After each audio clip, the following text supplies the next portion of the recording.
రేవంత్ సర్కార్ తీరుపై BRS working president KTR fire అయ్యారు. కొన్నది కాకరకాయ, కొసిరింది గుమ్మడికాయ అన్నట్లు ఉంది ఈ సర్కార్ తీరు అంటూ విరుచుకుపడ్డారు. రాష్ట్రంలో 1.53 కోట్ల మెట్రిక్ టన్నుల వరి ధాన్యం ఉత్పత్తి అయితే ప్రభుత్వం కేవలం 46 లక్షల మెట్రిక్ టన్నుల వరి ధాన్యం కొన్నదన్నారు. కాంగ్రెస్ పాలనలో రైతుకే భరోసా లేదు, ఇక కౌలు రైతులు రైతు కూలీల ఊసెక్కడదని నిప్పులు చెరిగారు. కేసీఆర్ హయాంలో కల్లాల వద్దే ధాన్యం కొనుగోలు చేసి రైతుకు భరోసా ఇచ్చామన్నారు.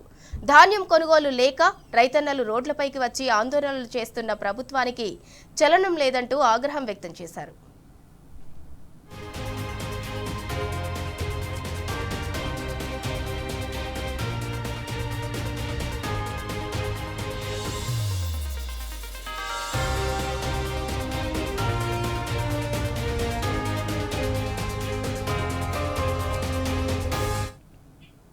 రేవంత్ సర్కార్ తీరుపై BRS working president KTR fire అయ్యారు. కొన్నది కాకరకాయ, కొసిరింది గుమ్మడికాయ అన్నట్టు ఉంది ఈ సర్కార్ తీరు అంటూ విరుచుకుపడ్డారు.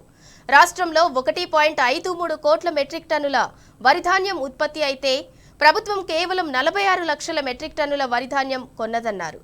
కాంగ్రెస్ పాలనలో రైతుకే భరోసా లేదు, ఇక కౌలు రైతులు రైతు కూలీల ఊసెక్కడిదని నిప్పులు చెరిగారు. కేసీఆర్ హయాంలో కల్లాల వద్దే ధాన్యం కొనుగోలు చేసి రైతుకు భరోసా ఇచ్చామన్నారు. ధాన్యం కొనుగోలు లేక రైతన్నలు రోడ్లపైకి వచ్చి ఆందోళనలు చేస్తున్న ప్రభుత్వానికి చలనం లేదంటూ ఆగ్రహం వ్యక్తం చేశారు.